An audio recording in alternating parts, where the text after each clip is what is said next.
Good morning, everyone. Happy 2025. This is Ray Smith here with Smith Government Consulting. And today we're going to do another quick tutorial on how your buyers can use the GSA Advantage website.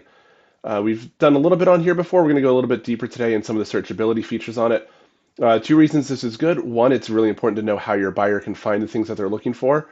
Also, there might be a time where your GSA contract officer or contract specialist asks you to do some price comparisons for them. And this is a great way for you to understand how to do that. So for today's example, we're going to be looking for playground sets.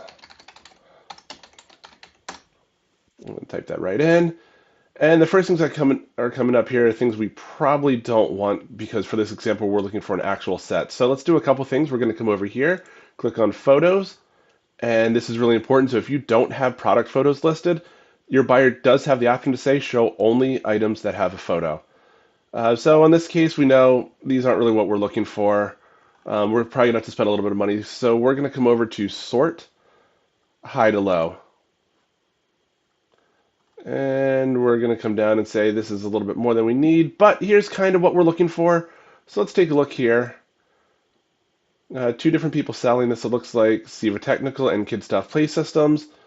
Let's just say this buyer says, I really don't need something that elaborate. I don't want to spend $94,000, but I kind of like what this vendor has. So they're going to come over here, highlight that contract number, and paste it into the search bar.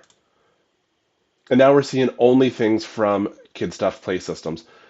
Side note, if you are a GSA vendor and you have product listed on GSA Advantage, this hyperlink here is the one that you want to send to your customers. This goes to a GSA Advantage website pre-filled out with your items into the search bar. So they're only going to see the products that you're selling.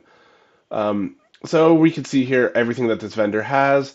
They say, you know what, I want to limit everything. I want things that are over $500 because I know I have to spend a little bit. We're still not really seeing what I want first off, so let's come back and do a high to low sort again. Still a little expensive. Let's keep going down a little bit.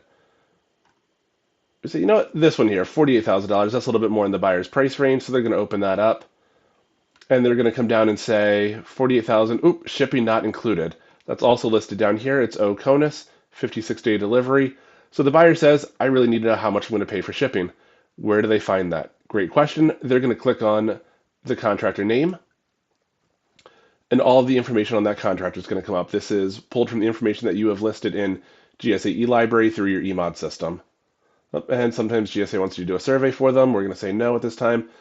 But we have the email address here and a phone number here. So those are the two ways that buyer is going to contact the point of contact listed for your GSA Advantage contract.